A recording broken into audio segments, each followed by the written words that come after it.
Velho inútil, sai da frente! O grito ecoou pela Avenida Paulista numa manhã abafada de sábado. As pessoas que passavam desaceleraram. Algumas pararam, outras fingiram que não ouviram.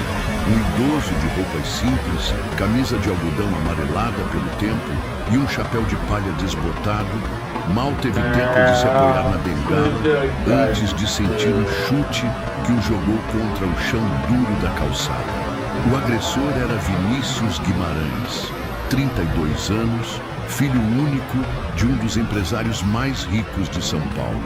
Saía de um carro importado recém-estacionado em frente a uma cafeteria luxuosa. Usava camisa de grife, relógio suíço de ouro no pulso e a arrogância estampada no rosto. Nem percebeu, ou não se importou, que dezenas de olhos se voltaram para ele no mesmo instante. Aprende a andar, velho. Tá atrapalhando a calçada. Vinícius cuspiu as palavras, ajeitando a gola como se nada tivesse acontecido. No chão, o idoso gemeu baixinho. Sua bengala rolou até a sarjeta. Um grupo de jovens na fila da cafeteria riu em deboche. Outros sacaram celulares para filmar. Uma senhora exclamou indignada: "Que falta de respeito!" Mas ninguém ousou enfrentar diretamente o rapaz que carregava no sobrenome mais poder do que muitos políticos. Vinícius abriu um sorriso torto para os amigos que o acompanhavam. Virou moda agora. Esses velhos ficam circulando por aqui parecendo mendigos.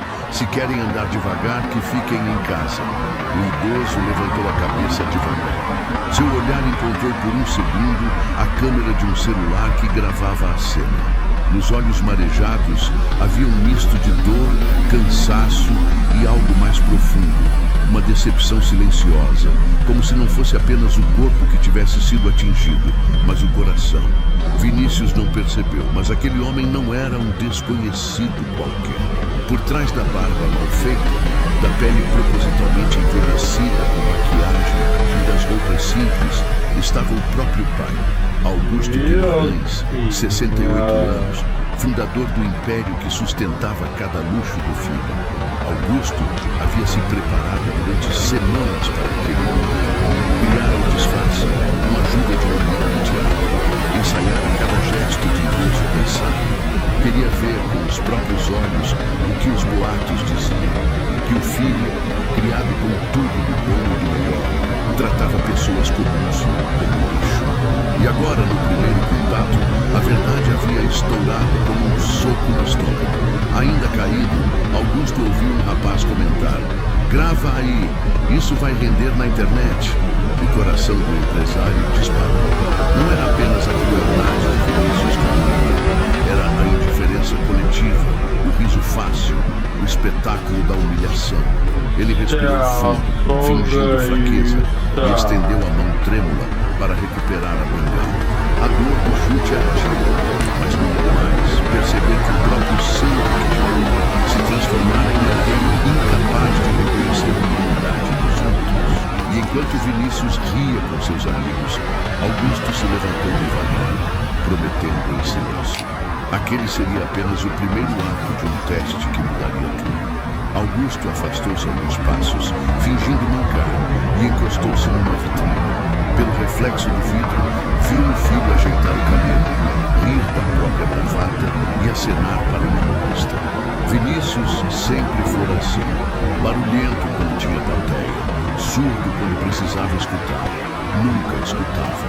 Na noite anterior, Augusto passara horas à mesa da cozinha, com a peruca grisalha no suporte, o kit de maquiagem aberto e as mãos tremendo não de idade, mas de medo. Medo de reconhecer no próprio filho aquilo que jurou combater quando ainda empurrava um carrinho de lanche no braço. Ele se lembrava das madrugadas no Mercadão e da pressa por abrir a lanchonete. O tripé que o guiou sempre coube numa frase: trabalhar, respeitar, olhar no olho. Com os anos, o tripé virou estrutura, o carrinho virou rede, a rede virou império, frigorífico, centros de distribuição e restaurante em bairro nobre. Augusto cresceu, contratou, pagou bem. Vinícius cresceu de outro jeito. Escola particular, intercâmbio, carro aos 18, cartão sem limite, amigos que estalam os dedos para chamar garçom. Quando a mãe, Lígia, faleceu, Augusto tentou tampar o buraco com presentes. Encheu a casa, sem perceber, esvaziou a bússola do menino, confundindo querer com precisar, brilho com valor. Ele precisa de freio, alertar a dona Cida, governanta que vira o menino dar os primeiros passos, freio e chão. O gerente do restaurante da Paulista, Otávio, deixara recados cuidadosos. Seu Augusto, seu filho tem tratado mal o pessoal, humilha motoboy, fala torto com o idoso. A equipe tem medo de reclamar. As peças foram se juntando como um quebra-cabeça que ele preferia não montar. Até que recebeu um vídeo. Vinícius discutindo com o porteiro do prédio porque o portão demorou a abrir. Aprende o seu lugar, porteiro. Eu mando aqui. Ele esbravejou sob risos de dois amigos. Foi ali que Augusto decidiu testar por si mesmo. Com Miguel, cenógrafo da Vila Madalena, colou próteses discretas, manchou as mãos com pigmento, tingiu as sobrancelhas e pegou roupa de brechó na Teodoro. Ensaiou a passada curta, o respirar cansado, o olhar de quem pede licença.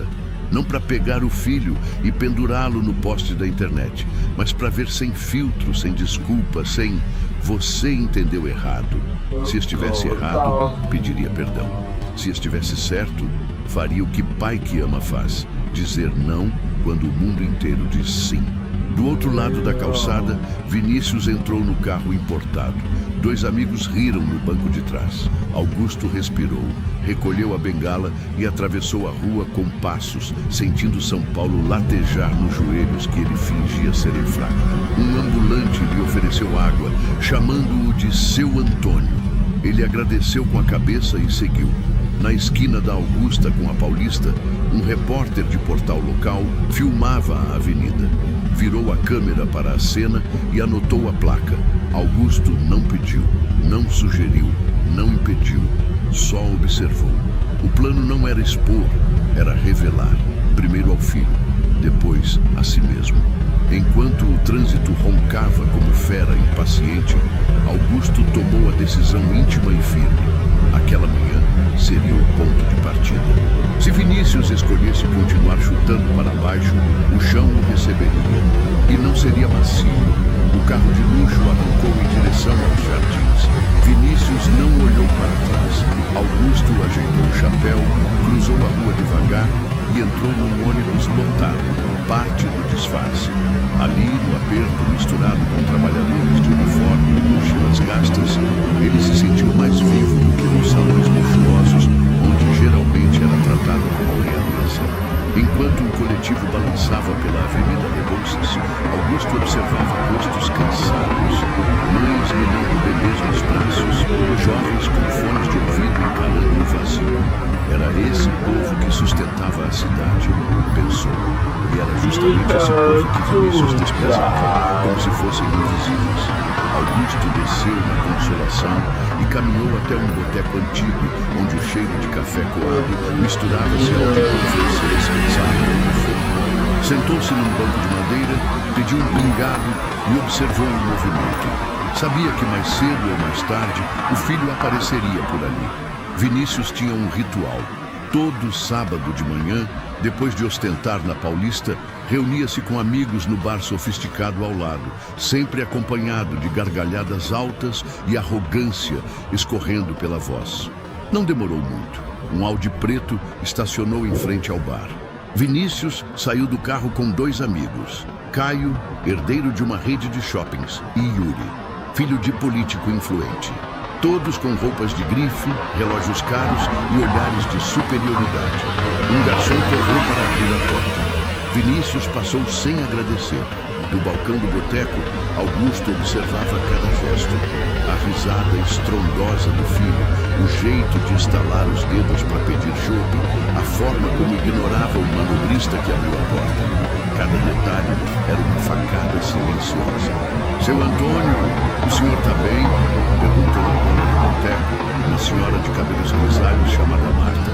Estou sim, minha filha, só descansando um pouco. Respondeu Augusto, mantendo o disfarce. Marta olhou na direção do bar chique e balançou a cabeça. Esses meninos de hoje acham que dinheiro compra respeito. Mal sabem que respeito não se vende. Augusto respirou fundo. Aquilo soava como confirmação daquilo que ele já temia. No bar ao lado, Vinícius falava alto sobre uma festa em Jurerê, ostentando viagens e carros. De repente, um garçom deixou cair uma taça no chão. O som do vidro estilhaçando cortou o ambiente. Vinícius se levantou como se fosse dono. Você é cego? Sabe quanto custa uma taça dessa? Mais do que o seu salário do mês miserável. O bar ficou em silêncio constrangido. O garçom abaixou a cabeça, recolhendo os cacos com as mãos. O sangue escorreu de um corte no dedo. Vinícius apenas riu e voltou para a mesa. Augusto apertou a bengala com força. O filho não apenas falhava em compaixão, mas parecia sentir prazer na humilhação alheia. O velho empresário compreendeu que a queda de Vinícius não poderia mais ser apenas um risco, era uma necessidade. Ele pagou o café e saiu de lá. O teste apenas começara. Augusto seguiu a pé pelas ruas dos jardins, mantendo a postura curvada e o passo arrastado. O disfarce estava funcionando. Ninguém o reconhecia. Cada olhar atravessava seu corpo como se fosse apenas mais um idoso anônimo, invisível no meio da pressa paulistana. E talvez essa fosse a parte mais dolorida, perceber que, para o próprio filho, ele não passava disso, um obstáculo a ser chutado. No bar sofisticado, Vinícius e os amigos bebericavam uísque importado. As risadas atravessavam o vidro até a calçada, chamando a atenção dos pedestres. Augusto se aproximou da porta e entrou, como se fosse apenas procurar abrigo. Imediatamente, o olhar do maître se estreitou. Senhor, este ambiente é reservado. Eu só queria um copo d'água, murmurou Augusto com a voz trêmula ensaiada. O maître hesitou, mas Vinícius levantou-se teatralmente, aproveitando a oportunidade de novo espetáculo. Olha aí, pessoal, o mesmo velho da Paulista veio atrás da gente. Os amigos gargalharam e alguns clientes começaram a gravar discretamente. Augusto manteve a respiração firme, mesmo quando sentiu o coração disparar. Pai do céu, será que é perseguição? Caio provocou. Ou será que quer esmola? Completou Yuri, erguendo a sobrancelha com deboche. Vinícius tirou do bolso uma nota de R$ 50 e jogou no chão. Tá aí, vovô. Compra um pão e desaparece. Aqui não é lugar para você. A nota flutuou até o piso de mármore. O silêncio cortante foi interrompido por risos contidos. Alguns clientes desviaram o olhar, constrangidos. Outros filmavam sem intervir. Augusto se abaixou lentamente. Pegou a nota com mãos que tremiam de verdade. Não pelo disfarce, mas pela dor que latejava no peito. Obrigado, meu filho. Ele murmurou baixinho, sabendo que a ironia daquela frase só fazia sentido para ele mesmo. Vinícius voltou à mesa satisfeito, erguendo o copo em brinde. Brincadeira de sábado de manhã, meus caros. É assim que se coloca cada um no seu lugar. Augusto saiu do bar devagar, sentindo o peso de cada passo. Do lado de fora, o sol batia forte, mas dentro dele a escuridão crescia. Confirmara o que precisava. O filho não apenas havia perdido a bússola moral, ele a quebrara em 1000 pedaços. Um casal que passava comentou em voz baixa: esse rapaz é um monstro. Chutar idoso na rua, humilhar dentro de bar. E o pai dele é aquele empresário famoso, né? Se soubesse, teria vergonha. Augusto ouviu e engoliu em seco. Vergonha era pouco. O que sentia era uma mistura de luto e raiva. Ele parou na calçada, olhou para cima e fez um juramento silencioso. O filho ainda não sabia, mas estava prestes a descobrir o que significava perder tudo aquilo que sempre tomou como garantido. O fim de tarde trouxe uma garoa fina sobre São Paulo. Augusto, ainda sob o disfarce, caminhava pela rua Oscar Freire, onde vitrines brilhavam com roupas que custavam mais do que o salário de um trabalhador inteiro. Vinícius e os amigos saíam do bar aos risos, sem se importar com a chuva que encharcava o resto da cidade. Hoje foi memorável, hein? Caio ria alto. Esse velho virou atração do sábado. Vai bombar nos stories. Completou o número, balançando o celular. Vinícius abriu o aplicativo e, com a naturalidade de quem não enxerga consequências, postou um vídeo do chute. Legenda: lugar de velho é em casa, não nos livros. Em minutos, curtidas e comentários começaram a pipocar. Alguns aplaudiam, outros criticavam, mas todos falavam. Para Vinícius, isso era o que importava, ser assunto, mesmo que pela crueldade. Do outro lado da rua, Augusto sentiu o estômago embrulhar. Vira muita coisa em décadas de trabalho duro, mas nada se comparava à dor de presenciar o próprio filho usando a maldade como palco. Naquela noite em casa, tirou um disfarce na frente do espelho. A maquiagem borrada misturava-se às lágrimas. Pela primeira vez, admitiu em voz alta: meu filho virou meu maior fracasso. O empresário, porém, não era homem de desistir.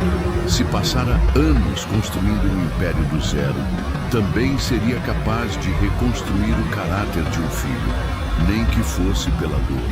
E aqui, você que está assistindo, eu preciso te perguntar: o que você faria se fosse esse pai? Continuaria fechando os olhos, fingindo que nada acontece?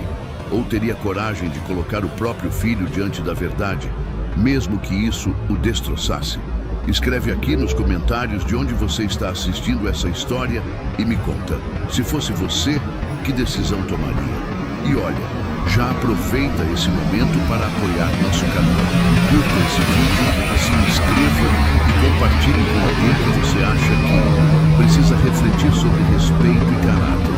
Histórias como essa não são apenas entretenimento, são espelhos da vida real. Vinícius, por sua vez, achava que estava no auge. Naquela mesma semana, a filmagem alcançou centenas de milhares de visualizações. Influenciadores comentaram. Jornais sensacionalistas reproduziram a cena. Ele aparecia sorridente, debochado, sendo aplaudido por uns e condenado por outros. O pai assistia tudo em silêncio. No íntimo, Augusto sabia que o momento da virada estava próximo. A arrogância de Vinícius estava prestes a colidir com a realidade tanto desprezada. E quando esse choque acontecesse, não haveria luxo, amigos ou sobrenome que o protegesse. O plano estava traçado. O próximo passo seria dado em breve. A repercussão do vídeo cresceu como um incêndio em palha seca. Em menos de uma semana, já circulava em programas de TV e páginas de fofoca na internet. A manchete estampava: filho de empresário humilha idoso em plena Paulista. Vinícius achava graça no início, mas logo percebeu que as coisas não caminhavam como esperava. As primeiras consequências chegaram discretas. Uma marca de roupas retirou o convite para um evento exclusivo. Depois, uma revista cancelou a entrevista que faria com ele. Até o clube onde costumava jogar tênis em finais de semana passou a tratá-lo com frieza. É tudo inveja, cara, disse Caio, tentando aliviar. Relaxa, daqui a pouco ninguém lembra. Mas a memória da internet era tudo.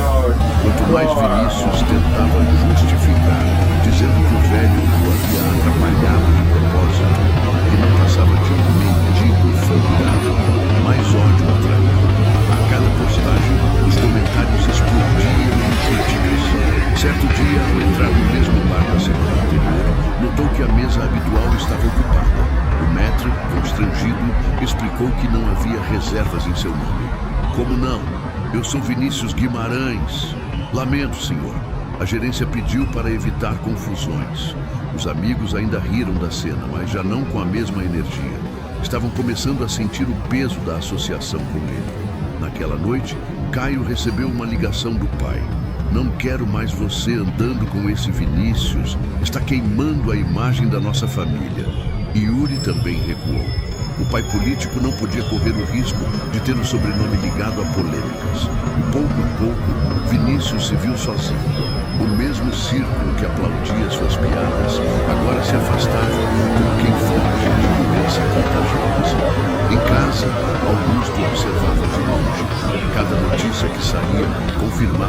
máscara do filho estava caindo. Mas ainda faltava o passo definitivo, fazê-lo enxergar a verdade no rosto do próprio pai. O dia desse encontro chegou mais rápido do que Vinícius imaginava. Uma manhã, ao sair do prédio, foi surpreendido por repórteres. Vinícius, você já pediu desculpas ao idoso que chutou no Paulista? Você sabia que esse homem é mais conhecido do que imagina? Atordoado, ele se trancou no carro. O coração disparava, mas não era arrependimento, era medo. Do outro lado da cidade, Augusto já preparava o terreno. Havia marcado com um advogado para organizar documentos. Não seria apenas uma lição, seria uma mudança radical.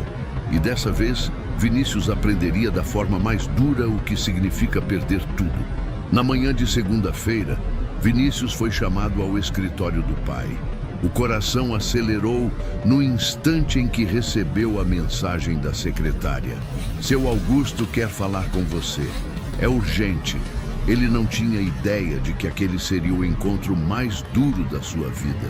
Quando entrou na sala ampla, acostumada a receber empresários e políticos, encontrou o pai de pé, de costas para ele, olhando pela janela panorâmica. O silêncio era tão pesado que o som do ar-condicionado parecia ensurdecedor. Pai, o que houve? Está me chamando assim, desse jeito? Está me deixando preocupado. Augusto se virou devagar. Não usava mais o disfarce de idoso, mas o rosto trazia a mesma expressão que carregara no calçado da Paulista. Dor misturada com decepção. Preocupado, Vinícius. Você deveria estar envergonhado. O filho franziu a testa. Envergonhado de quê? Ah, você também acreditou nessas fofocas da internet? Pai, não foi nada.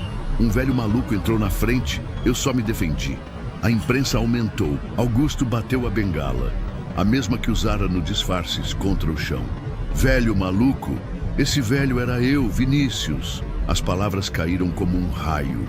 O filho recuou um passo, sem acreditar. Como assim? Você? Eu me disfarcei.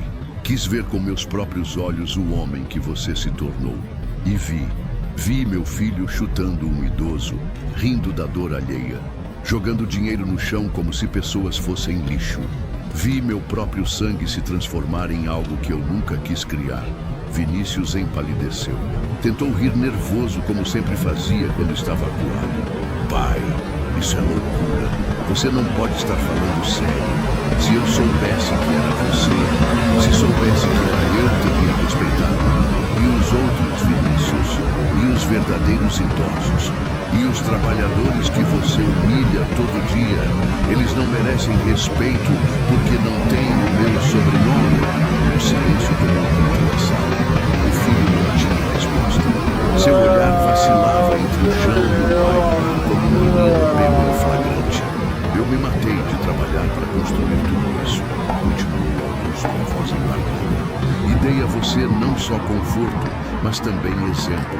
Achei que estava te preparando para ser um homem de caráter, mas criei um monstro mimado, incapaz de enxergar a humanidade em quem não veste roupa de grife. Vinícius tentou se aproximar, mas Augusto ergueu a mão firme. Não adianta pedir desculpa agora. Suas palavras não valem nada. A partir de hoje, sua vida muda. E muda radicalmente. E o filho engoliu em seco.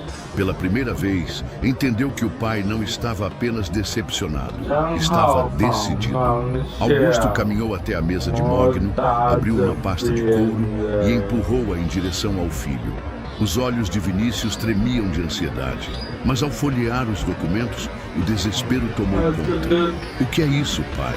É a sua nova vida, respondeu Augusto seco. Você está oficialmente fora da diretoria. Não tem mais carro, não tem mais cartão corporativo, não tem mais apartamento de luxo nem motorista. A partir de hoje, vai trabalhar na base da empresa. Vai aprender o que significa começar de baixo. Vinícius arregalou os olhos. Você enlouqueceu? Eu? Trabalhar na base? Eu tenho MBA, diplomas, contatos. Não posso? Pode. E vai. Já providenciei sua transferência para o setor de entregas. Bicicleta, uniforme, salário mínimo. Quero ver se você tem coragem de encarar a vida que sempre desprezou. Um filho nervoso, tentando transformar em real. Pai, isso é ridículo. Eu não vou me rebaixar a esse ponto. As pessoas vão rir de mim.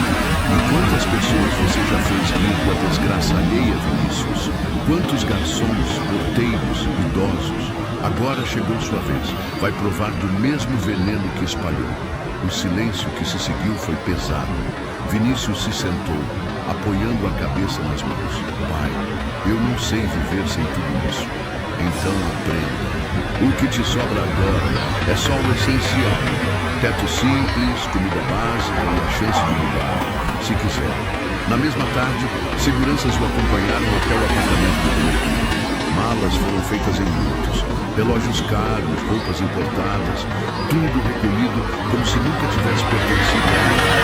O destino, um quarto modesto e um baile popular na Zona Oeste. O choque foi brutal. O piso de cimento queimado foi substituído em mármore. A cama de casal deu lugar a um colchão fino. A vista panorâmica virou janelas enferrujadas de vizinhos pendurando roupas. Naquela noite, Vinícius andava de um lado para outro, incapaz de aceitar. Ligou para o cara. Cara, você precisa me ajudar. Meu pai pirou, tirou tudo de mim.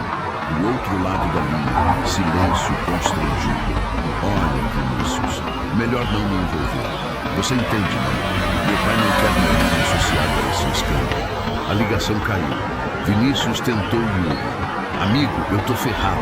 Preciso de um lugar para ficar, pelo menos até resolver. Vinícius, você sabe que te considero. Mas a política é cruel. Meu pai tá furioso. Não dá. Melhor cada um seguir o próprio caminho. 2 telefonemas bastaram para a ficha cair. Os amigos, os mesmos que riram junto com ele nas humilhações, haviam desaparecido. Agora era só. Na janela do quarto simples, ouviu o barulho de cachorros, o cheiro de comida caseira vindo da vizinha. O mundo que sempre ignorou se impunha diante dele. E pela primeira vez em muito tempo, Vinícius sentiu medo do futuro. A segunda-feira amanheceu nublada. Vinícius acordou no colchão fino, com as costas doloridas e a mente latejando. O despertador tocou às 5:30 da manhã. Do lado de fora, buzinas e vozes de trabalhadores já enchiam a rua. Vestiu o uniforme amarelo que parecia feito de pano áspero. O crachá com seu nome, Vinícius Guimarães, entregador, parecia zombar da vida que perdera. No depósito da empresa, foi recebido com risos disfarçados dos funcionários. Todos sabiam quem ele era. Ou melhor, quem ele tinha sido. O supervisor, um homem robusto chamado Arnaldo, não poupou ironia. Olha só, o príncipe virou plebeu. Aqui não tem chofer, garoto. Aqui é pedal e suor, entendeu? Vinícius apenas assentiu, engolindo em seco. Recebeu uma bicicleta surrada, sem marcha, pneus gastos. Cada pedalada era um lembrete de que o sobrenome não carregava mais privilégios. O vento frio cortava o rosto e o suor logo escorria pela testa. Na primeira entrega, subiu 3 lances de escada carregando a mochila térmica. Uma senhora abriu a porta e o olhou com estranhamento. Você não é aquele rapaz da televisão? O que chutou o idoso? O sangue gemeu. Sou eu, senhor, murmurou, sem coragem de encarar. Ela pegou a marmita e respondeu seca. Pois então aprenda. A vida sem... A porta bateu.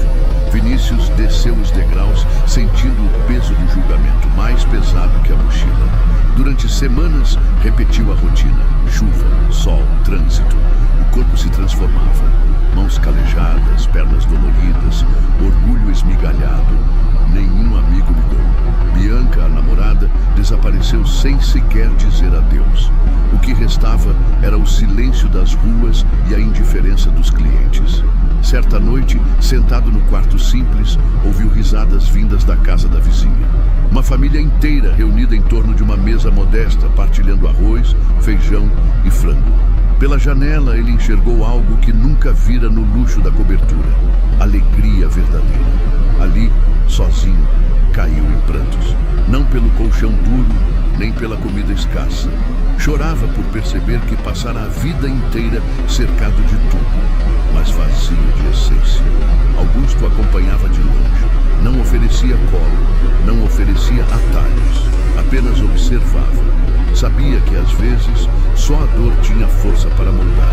Meses depois, Vinícius não tinha mais fortuna, amigos ou luxo. O que restara era um crachá gasto com seu nome e a lembrança que nunca mais o deixaria. Ele havia chutado o próprio pai na frente de todos. Essa cena o perseguia de madrugada, em cada esquina, em cada olhar de desprezo que recebia. Na cidade, ninguém mais o tratava como filho de empresário. Agora, ele era apenas o homem que chutou um velho. E essa cicatriz, nenhuma herança conseguiria apagar. Augusto nunca devolveu os privilégios. Não havia segunda chance por nada, nem tapinha nas costas. Só o peso diário do trabalho duro e da solidão. E talvez essa fosse a maior punição. Viver para sempre lembrando do dia em que desferiu o chute mais caro da sua vida. E eu te pergunto, olhando nos seus olhos agora, se fosse você, teria coragem de colocar seu próprio filho de joelhos para que aprendesse o valor da humanidade? Ou deixaria a arrogância destruir o que você construiu? Escreve nos comentários a sua opinião. Quero saber, Vinícius merece perdão ou deve carregar para sempre o fardo do que fez? E lembre-se, não é o dinheiro que revela quem somos, é a forma como tratamos quem não pode nos dar nada em troca. Eu devia ter proibido o Eduardo de trazer você. Com essa cara de pobre, estraga até as minhas fotos. A frase cruel da noiva milionária ecoou no salão como um trovão em dia claro. E antes que alguém pudesse reagir, Isadora Monteiro ergueu o pé delicadamente calçado em um salto branco e, sem hesitar, chutou a cadeira onde a sogra pobre estava sentada. O barulho seco do impacto fez alguns convidados soltarem um suspiro de espanto. Dona Marlene quase caiu no chão, mas conseguiu se segurar na toalha da mesa para não desabar. O silêncio que tomou o salão do buffet luxuoso nos Jardins de São Paulo foi sufocante. Entre lustres de cristal e arranjos de flores caríssimos, a cena parecia tão absurda quanto real. Marlene, com seu vestido azul marinho emprestado por uma vizinha, destoava de brilho ao redor. Os sapatos estavam gastos, mas haviam sido lustrados com carinho. Ela só queria ver o filho realizar seu sonho de se casar, mesmo sabendo que sua presença incomodava. E incomodava tanto que a noiva a tratou como um estorvo. O pior foi ver o próprio filho, Eduardo, permanecer imóvel. O coração dele apertava, mas os olhos não se erguiam. Preferiu fingir que não via.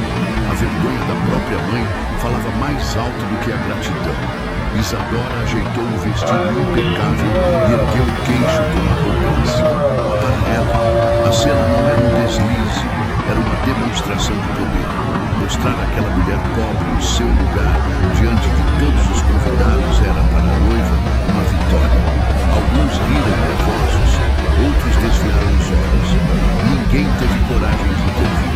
Marlene, por sua vez, sentou-se de novo devagar. Suas mãos trêmulas descansaram sobre o colo, mas sua alma queimava. A dor física não importava. O que doía era a humilhação pública, especialmente com o silêncio do filho.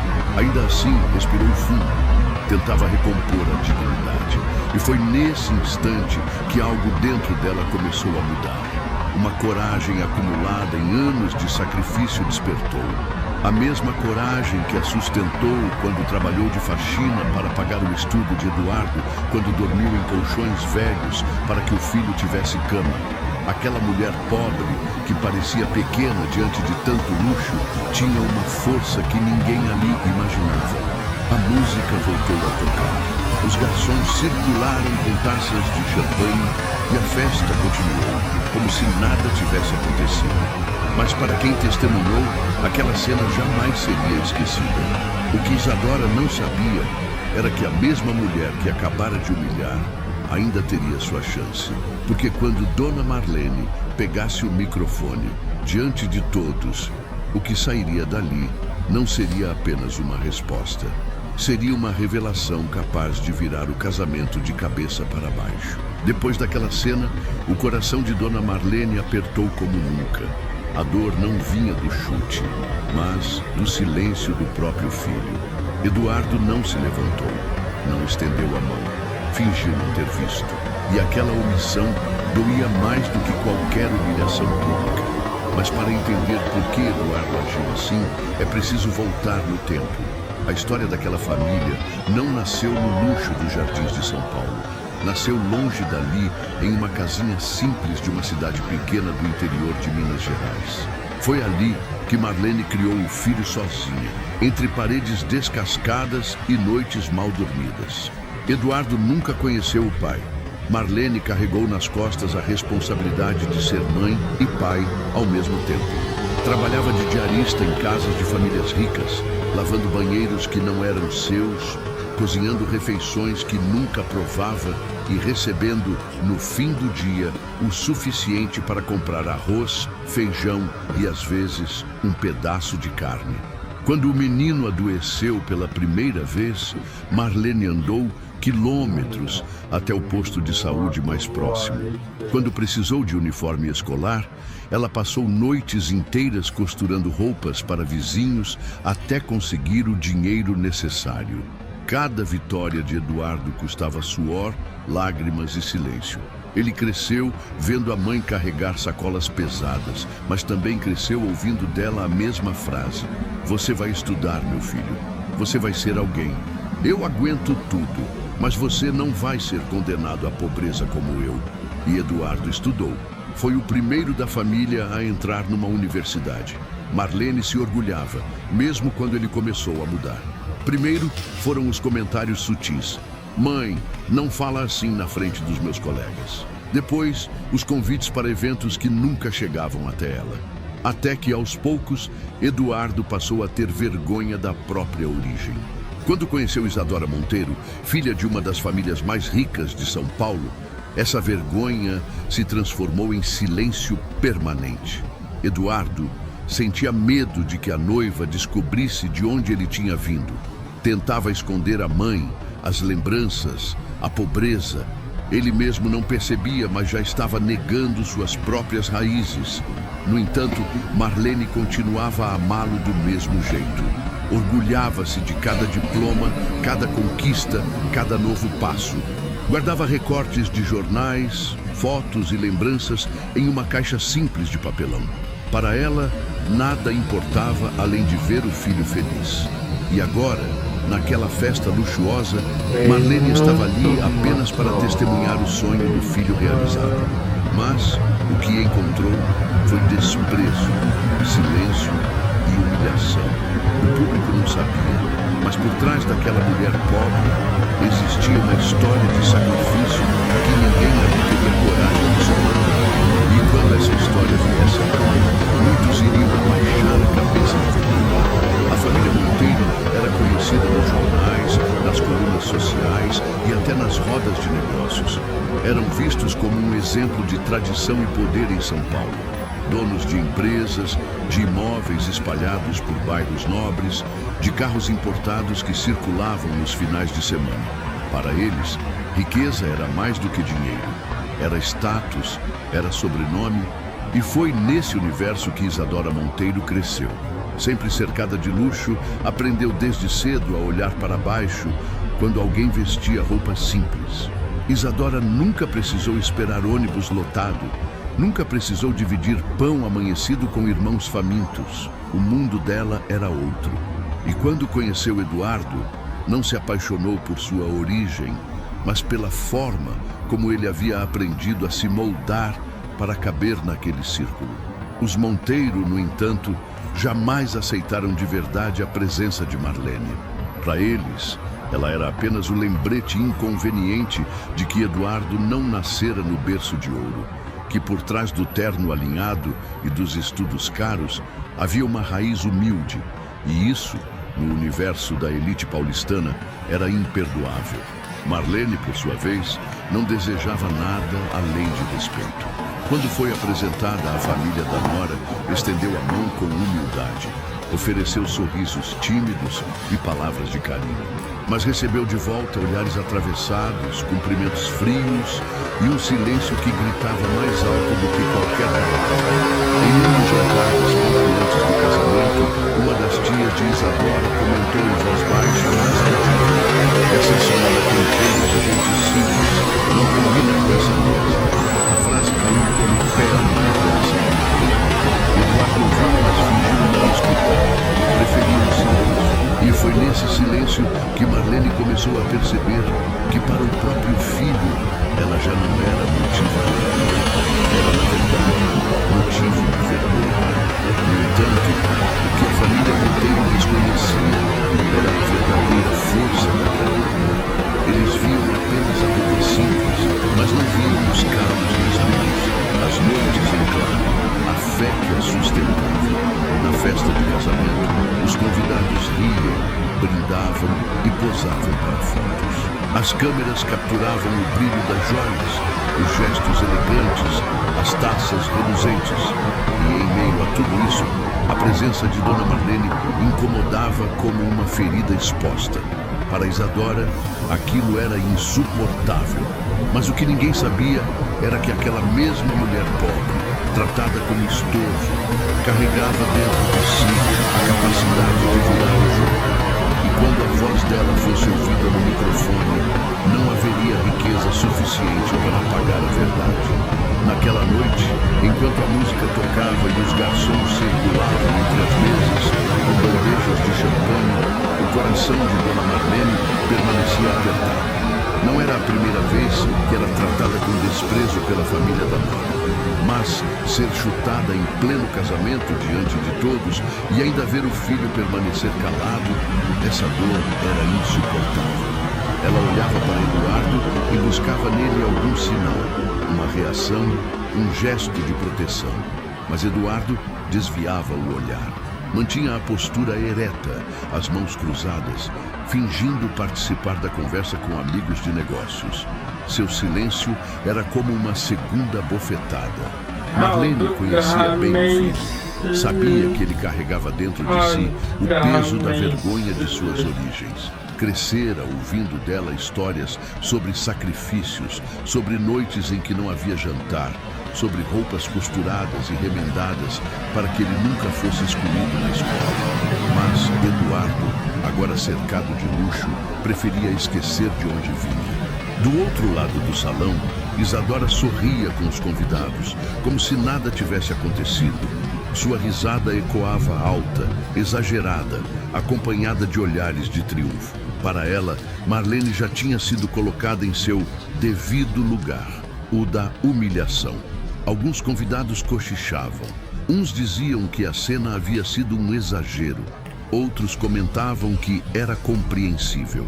Afinal, uma festa tão luxuosa não combinava com alguém tão simples. Esse tipo de comentário doía ainda mais, porque deixava claro que naquele ambiente a pobreza era vista como um defeito, não como uma história de luta. Marlene respirava fundo, tentando se recompor. Queria sorrir, queria disfarçar, mas as lágrimas insistiam em se acumular nos olhos. Pensava em voltar para casa, mas algo dentro dela pedia para ficar. Uma voz interior repetia: "Não é hora de fugir. Você ainda vai falar. Você ainda vai mostrar quem é." Eduardo, mesmo calado, sentia o peso da própria covardia. Em algum canto do coração, ele lembrava das vezes em que a mãe ficava acordada costurando roupas para que ele tivesse o uniforme limpo. Lembrava das marmitas que ela preparava, mesmo quando não havia quase nada na panela. Lembrava do esforço dela para que ele chegasse até ali. Mas, diante da elite, preferia enterrar essas memórias. E enquanto Marlene se calava, o salão seguia em festa, com brindes e discursos rasos sobre amor e felicidade. Mas a verdade é que aquela noite guardava uma reviravolta, porque ainda viria o momento em que a voz da sogra, até então silenciada, ecoaria no microfone. E quando isso acontecesse, ninguém sairia dali indiferente. A cada minuto que passava, o clima no coração de Dona Marlene ficava mais sufocante. O riso dos convidados, o brilho das joias e a ostentação ao redor só faziam ecoar ainda mais alto a lembrança do chute que havia recebido. Ela tentava se manter firme, mas a sensação de ser tratada como um estorvo não saía de sua mente. Isadora continuava andando pelo salão com altivez, como se fosse a dona do mundo. A cada passo, parecia reforçar a ideia de que apenas sua família tinha valor. Para ela, Marlene não passava de um incômodo, uma pedra no sapato que precisava ser escondida. Enquanto isso, Eduardo permanecia calado. O silêncio dele pesava mais do que qualquer palavra. Naquela altura, muitos convidados já notavam que o noivo evitava olhar para a própria mãe. Alguns cochichavam, outros apenas observavam com discrição. A verdade é que o desprezo era visível. Marlene, contudo, não se levantou, não saiu da festa. Manteve-se firme, como quem pressentia que ainda teria seu momento. E dentro dela, a lembrança de todas as lutas que travou na vida se transformava em uma chama de coragem. Você que está assistindo a essa história, me diga uma coisa. De onde você está acompanhando esse vídeo agora? E me responda nos comentários. Até aqui, o que você faria se estivesse no lugar dessa mãe? Ficaria em silêncio ou enfrentaria tudo de cabeça erguida? Quero saber sua opinião. Aproveita também para curtir este vídeo, se inscrever no canal e compartilhar com alguém que você acha que precisa ouvir essa mensagem. Histórias como essa podem transformar corações. De volta ao salão, a música seguia, mas o desconforto era palpável. Alguns familiares de Isadora fingiam que nada tinha acontecido. Outros riam nervosos, tentando mudar de assunto. Era como se todos soubessem que aquela cena tinha passado do limite, mas ninguém ousava desafiar a noiva milionária. Eduardo, por dentro, sentia um peso que crescia a cada segundo. Sua mente voltava aos dias em que a mãe trabalhava até de madrugada para garantir seu futuro. Voltava ao cheiro de comida simples na mesa, ao barulho da máquina de costura que ecoava pelas madrugadas. E agora, em pleno casamento, fingia não lembrar de nada disso. Para Marlene, aquele silêncio do filho era o golpe mais duro. Mas ela não iria embora. Não daquela forma. Ainda havia algo que precisava ser dito. E quando chegasse a hora, todos os presentes, inclusive o próprio Eduardo, teriam que ouvir a verdade. A festa seguia com discursos ensaiados, brindes e sorrisos falsos. O salão estava repleto de gente importante, empresários conhecidos e políticos que circulavam como se cada passo fosse parte de um teatro. Tudo parecia cuidadosamente planejado, exceto pelo silêncio constrangedor que ainda pairava depois da cena do chute. Isadora Monteiro, a noiva milionária, percebia o incômodo, mas não parecia se importar. Pelo contrário, quanto mais percebia o desconforto dos outros, mais se sentia no controle. Para ela, humilhar a sogra pobre tinha sido uma forma de marcar território, de mostrar que não toleraria ninguém que atrapalhasse sua imagem de perfeição. E como se o chute não fosse suficiente, Isadora decidiu ir além. Pediu ao mestre de cerimônias que lhe entregasse o microfone. O pedido causou surpresa, mas ninguém ousou negar. Afinal, era a noiva quem mandava naquela festa. Queridos convidados, começou Isadora com a voz doce e carregada de ironia. Quero agradecer a todos por estarem aqui nesta noite tão especial. Este casamento representa a união de duas famílias, mas acima de tudo, representa valores que não podem ser ignorados. Ela caminhava pelo palco improvisado no salão, seus olhos brilhando mais de soberba do que de amor. Eduardo, ao lado dela, apenas a observava em silêncio, sem coragem de interromper. Algumas pessoas acham que podem se misturar, que podem ocupar lugares que não lhes pertencem. Acham que, só porque estão ligadas a alguém importante, podem ser vistas como iguais. Mas não é assim que funciona. Status não se compra com esforço barato. As palavras eram cortantes, disfarçadas de um discurso elegante, mas todos sabiam para quem eram direcionadas. Os olhares começavam a se voltar para Marlene, que permanecia sentada em um canto, tentando se manter firme, mesmo sentindo a vergonha arder na cara. Isadora, satisfeita com a atenção que recebia, continuou. É triste quando alguém não entende seu lugar, quando não percebe que a grandeza não está em tentar aparecer, mas em saber ficar em silêncio. Alguns convidados riram nervosos, outros apenas baixaram os olhos. Mas a mensagem estava clara. A sogra pobre estava sendo humilhada publicamente diante de todos. Marlene respirou fundo. O coração disparava, mas no fundo, uma certeza crescia. A hora dela também chegaria. E quando chegasse, não seria para pedir desculpas ou se justificar. Seria para mostrar a todos ali que dignidade não se mede pelo preço de um vestido, mas pela história que cada um carrega. Naquele instante, sem que ninguém esperasse, ela tomou uma decisão silenciosa. A próxima vez que o microfone mudasse de mãos, a festa jamais seria a mesma. O silêncio depois do discurso de Isadora pesava mais do que o som de qualquer música. O salão inteiro parecia dividido entre a elegância superficial e a vergonha escondida. Foi nesse momento que Dona Marlene se levantou. Seus passos eram firmes, mesmo que o coração acelerasse. Ela caminhou até a frente, encarando a noiva com uma serenidade que contrastava com a arrogância da outra. Aproximou-se do mestre de cerimônias e pediu o microfone. Houve um murmúrio entre os convidados, como se todos soubessem que algo grande estava prestes a acontecer. Eduardo arregalou os olhos, incapaz de acreditar no que via. Com as mãos trêmulas, Marlene levou o microfone à boca. Por um instante, o salão inteiro se calou. Então sua voz ecoou clara. Isadora, você me chutou como se eu fosse nada. Mas deixa eu te dizer uma coisa. Se meu filho está de pé hoje, se ele estudou, se ele veste esse terno caro, é porque eu me ajoelhei no chão para limpar casas e lavar roupas. Foi com minhas mãos cheias de calos que eu construí o futuro que ele tem. Alguns convidados baixaram a cabeça constrangidos. Outros arregalaram os olhos diante da coragem daquela mulher. Ela fez uma pausa, olhou para Eduardo e continuou. E você, meu filho, não pense que eu não percebi a vergonha nos seus olhos cada vez que eu aparecia. Você esqueceu que foi do meu suor e das minhas lágrimas que nasceu cada degrau da sua vida. Eu vendi meus sonhos para que você tivesse os seus. E mesmo assim, hoje me deixou ser humilhada diante de todos. Eduardo sentiu as pernas fraquejar. O rosto corou e lágrimas começaram a brotar. Pela primeira vez naquela noite, ele não conseguiu esconder sua dor. Mas Marlene não parou por aí. Voltou o olhar para a plateia e ergueu a voz.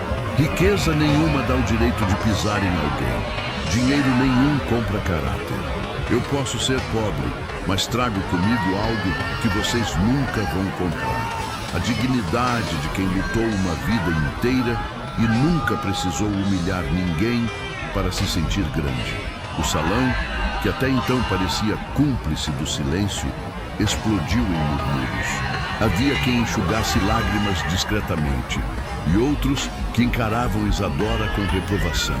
Por fim, Marlene encarou a noiva diretamente. Você pode usar o vestido mais caro, pode ter a festa mais luxuosa, mas quem chuta uma mãe diante do próprio filho mostra que não tem grandeza alguma. E o mundo inteiro precisa saber disso. O silêncio que se seguiu não foi de constrangimento, mas de impacto. A revelação estava feita. O salão ficou em silêncio por alguns segundos que pareceram eternos. O som do ar-condicionado e o tilintar distante de uma taça caindo no chão foram os únicos ruídos que ousaram existir depois das palavras de Dona Marlene. Isadora, a noiva milionária, permanecia de pé, mas sua expressão havia mudado. O sorriso de triunfo que exibia minutos antes desaparecia. Os olhos, antes cheios de arrogância, agora piscavam rápido, tentando disfarçar a fúria e o medo. Ela não esperava que aquela mulher simples tivesse coragem de se levantar. muito menos de expor a todos a verdade mais incômoda, a de que luxo nenhum substitui dignidade. Os convidados estavam atônitos. Uns se entreolhavam em silêncio, outros cochichavam, chocados com a coragem do rei. Algumas senhoras mais velhas assentiam discretamente, como quem reconhecia naquelas palavras ecos da própria vida. Havia também quem enxugasse lágrimas, comovido pela força da revelação. Então, todos os olhares se voltaram para Eduardo. O noivo, até então calado, não conseguiu mais sustentar a máscara. Seu rosto estava banhado em lágrimas e o corpo tremia. Cada palavra da mãe era como uma ferida sendo aberta diante de todos. Ele lembrava das marmitas simples que ela preparava, das noites em que a ouvia chorar baixinho para que ele não percebesse. Lembrava de quando sonhou em desistir da faculdade e ela trabalhou dobrado para que ele continuasse. Agora, vendo a mãe firme diante de todos, ele se deu conta da própria covardia. A vergonha que carregava dela se transformava em vergonha de si mesma. Isadora, tentando retomar o controle, pegou o microfone de volta por um instante. Isso é ridículo. Vocês estão acreditando em uma mulher que nunca teve nada. Essa gente fala bonito, mas nunca pertenceu a esse mundo. Mas dessa vez, a reação foi diferente. Murmúrios de reprovação ecoaram pelo salão. Alguém ao fundo comentou em voz alta: pertencer a esse mundo? Depois do que ouvimos, quem não pertence é você. A fúria tomou conta do rosto de Isadora, mas ela percebeu que havia perdido o apoio. Aquele era o momento em que sua máscara de perfeição começava a rachar diante de todos. Enquanto isso, Marlene permanecia firme. O microfone ainda em mãos, os olhos marejados, mas a postura ereta. Ela não havia apenas defendido a si mesma. Havia lembrado ao próprio filho e a todos os presentes que amor e sacrifício valem mais que qualquer joia. O ambiente estava carregado, mas todos sabiam. A festa já não era mais a mesma. O que restava agora era a reação final de Eduardo. Seria ele capaz de reconhecer a mãe diante de todos? Ou continuaria prisioneiro da vergonha? O silêncio no salão parecia gritar. Todos olhavam para Eduardo, esperando sua reação. Ele tremia, incapaz de sustentar o peso do próprio silêncio. Caminhou até a frente, os olhos marejados, e pediu o microfone das mãos da mãe. Dona Marlene hesitou, mas entregou. A voz de Eduardo saiu embargada. Mãe, eu fui covarde. Passei anos tentando esconder a senhora como se a sua simplicidade fosse motivo de vergonha. Hoje percebo que a vergonha era minha, por negar quem me deu tudo. Eu só estou aqui porque a senhora me sustentou com sacrifícios que ninguém nesse salão teria coragem de suportar. Alguns convidados balançaram a cabeça em concordância, outros enxugavam lágrimas. Eduardo respirou fundo e continuou. Eu permiti que a Isadora humilhasse a senhora. Permiti que ela tratasse a minha mãe como lixo, quando na verdade a senhora é o maior tesouro da minha vida. Eu peço perdão diante de todos e prometo, nunca mais vou me calar quando se trata de defender quem me trouxe até aqui. As palavras dele ecoaram como uma confissão. O público se comoveu. A própria Marlene deixou as lágrimas escorrerem livremente, mas em seu olhar havia mais orgulho do que dor. Isadora, por sua vez, não conseguiu conter a fúria. Tentou tomar a palavra, mas sua voz saiu trêmula e descontrolada. Vocês não entendem. Essa mulher nunca pertenceu a esse lugar.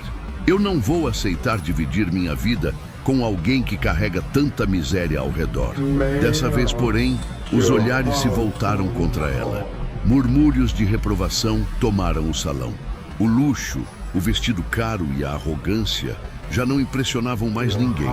O que restava era a imagem de uma mulher incapaz de respeitar a própria família.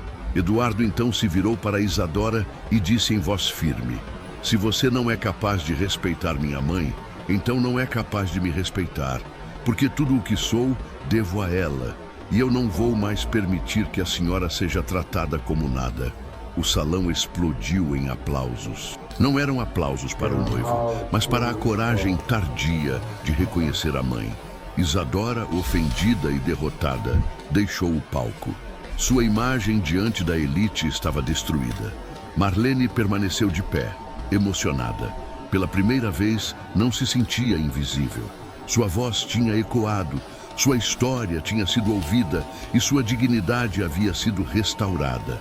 E agora, eu quero falar com você, que acompanhou essa história até aqui.